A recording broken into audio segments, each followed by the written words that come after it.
यह सती कथा है, इस सृष्टि की सबसे पहली अमर प्रेम कथा।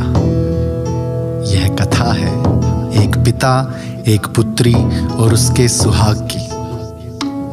यह कथा है प्रेम, त्याग, अभिमान और विषाद की, जहां नियति के हवाले से घटा कुछ ऐसा प्रसंग कि जिसने स्वयं देवादिदेव महादेव को भी प्रेम और वियोग की अग्नि में जलने पर विवश कर दिया। तो हुआ कुछ ऐसा कि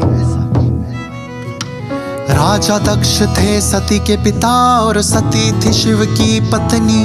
पर्वत कैलाश था शिव का पता, जहां धुन में वो रहते अपनी। राजा दक्ष थे खफा सती से, उसे भोलेनाथ ना भाते। कहते खाल शेर की ओढ़े फिरता, सांप गले लटका के।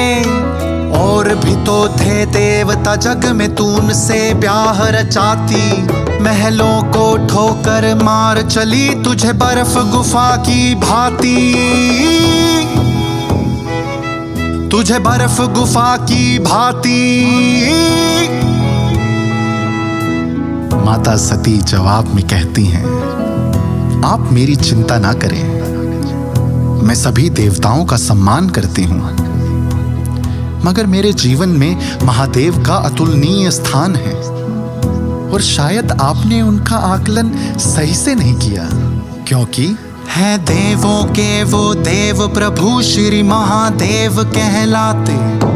तीनों लोक के ज्ञाता वो चोटी पर ध्यान लगाते।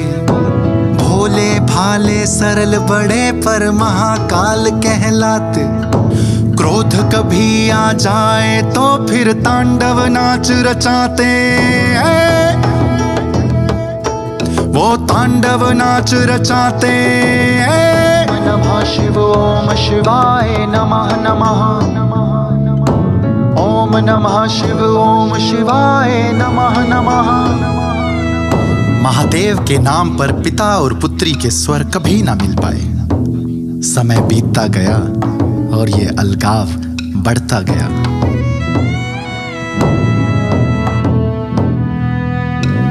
एक बार की बात, दक्ष ने महायज्ञ बिठवाया।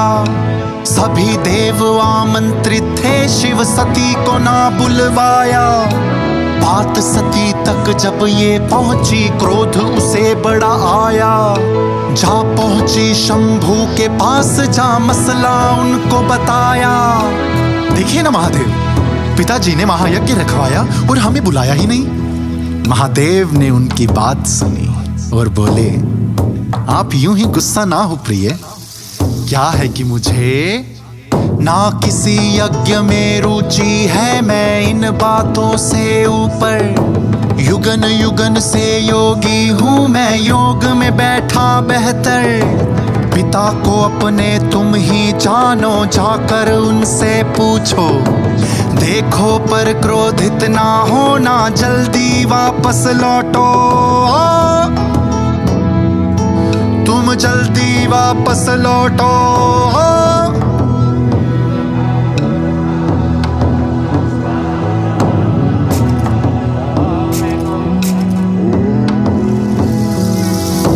महायज्ञ में विघ्न डल गया, सती वहां जब पहुंची। पिता से झल्ला कर बोली, ये बात सहन ना होगी। न कोई यज्ञ जगत में है जो बिना शिव के पूर्ण हो जाए। मैं छोटी लाडली पुत्री, आप तो मुझे भी ना बुलवाए। राजा दक्ष ने इस लाछन का जवाब सतत स्नेहहीन भाषा में देते हुए कहा, यज्ञ के स्थल पर खड़ा हूं मैं, ना झूठ कहूंगा तुमसे। इस प्रश्न का उत्तर भी ना दूं, तुम्हें पीड़ा होगी सुन के। आप सही बोल रही हैं। भला कौन पिता ऐसे शुभ अवसर पर अपनी पुत्री को यूं नाराज करेगा, यूं पीड़ा देना चाहेगा। तो आप बस इतना बता दीजिए कि हमारा स्थान कहाँ है। स्थान? कौन सा स्थान? कैसा स्थान? स्थान उन्हीं का होता है जो स्थान के होते लायक। लाख कही नायक, सुनी तुम पुत्री हो नालायक। पिता की गरिमा ना जानी, मैं क्यों तुम्हें पुत्री जानूं। अनपढ़ अशिष्ट संग रहती हो, मैं तुम्हें भी वैसा मानूं। यूं तो वहां सभी देवतागण उपस्थित थे, मगर बीच में कोई ना आया। सब मौन होकर सुनते रहे और राजा दक्ष बोले, है निर्धन निर्लज पाखंडी, जिसे महादेव तुम कहती। बस अपमान के बोल जो तुमने बोले वापस ना कभी होंगे। अभिमान लघु बड़े रिश्ते हैं, निभते ना तुमसे होंगे। पति की मान मर्यादा पर मैं न्योछावर हो जाऊं। खून का रिश्ता है तुमसे, उसे आज ही राख बनाऊं। यहाँ सभी देव आमंत्रित थे, पर कोई भी कुछ ना बोला। महादेव पर लाछन थे, सुन कोई हृदय ना डोला। अब सहन न क्षण भर कर पाऊं तुमसे एक पल का नाता। अंतिम आहुति यज्ञ में मेरी होगी ये अग्नि माता, होगी ये अग्नि माता।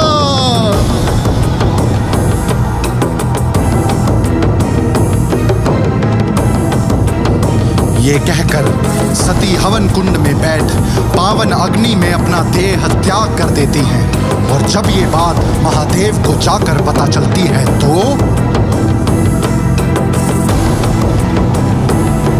पर्वत और नदियां कांप उठी, योग महादेव का टूटा। शिव था जो ध्यान में बैठा था, ये शंकर था जो उठा तो उठकर क्षण भर में ही दक्ष की नगरी पहुंचा।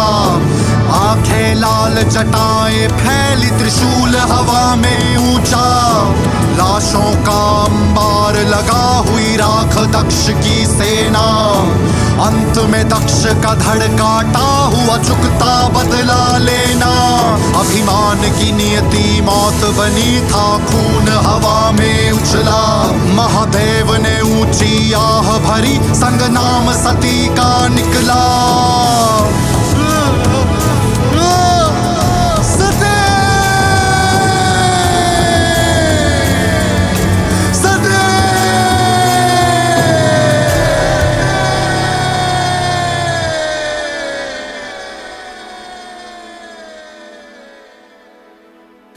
भला किसने सोचा था कि शिव और सती की प्रेम कथा में कुछ ऐसा भी होगा।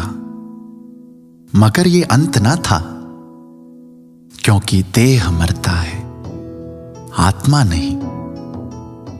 और फिर माता सती ने दोबारा जन्म लिया, पार्वती माता के रूप में, और महादेव की अर्धांगिनी बन इस प्रेम कथा को हमेशा हमेशा के लिए अमर कर दिया।